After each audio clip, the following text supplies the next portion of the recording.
ఆ దస్తగిరి అనేటువంటి అతను నేనే చంపానని చెప్పి ప్రత్యక్షంగా చెప్పుకొచ్చాడు. చంపిన తర్వాత జరిగినటువంటి పరిణామాలలో ఆ లెటర్ గురించి ఈ రోజు వరకు బయటికి రానిలేదు, ఏం కాగితం ఆయన రాశాడు అన్నటువంటిది.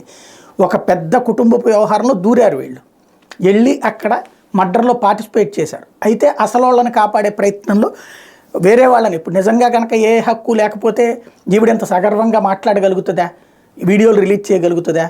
ఇంకోటి చంపానని తనే ఒప్పుకున్నాడు కదా, గొడ్డలతో గుండెల మీద నరికానని చెప్పేసి. కానీ అప్రూవ్ అయిపోయాడు కాబట్టి అది నేరం కాదు. అట్లాగే కిడ్నాప్ చేసి పట్టుకెళ్తే అది నేరం కాదు. అంటే పత్రికలు మా చేతుల్లో, అంటే జగన్ మీద ద్వేషంతో పత్రికలు ఇట్లాంటి హంతకుల్ని కూడా కాపాడుకొస్తుంటే హంతకుల భార్యలు హీరోయిన్లు అవుతుంటారు. ఇదివరకు ఇదే పని చేసినటువంటి మొద్దుసీను విషయంలో పత్రికలు ఒక రకంగా వ్యవహరించినాయి, అప్పుడు మొద్దుసీను దుర్మార్గుడు అని రాసినాయి, ఇప్పుడు దస్తగిరి హీరో అని రాస్తున్నాయి. అదే ఇక్కడ విచిత్రమైనటువంటిది, ఎవరి ధోరణి వాళ్ళకే ఉంది. ఇది దినపత్రికలు వచ్చిన వార్తలు వెనకాల జరుగుతున్న పరిణామాలు.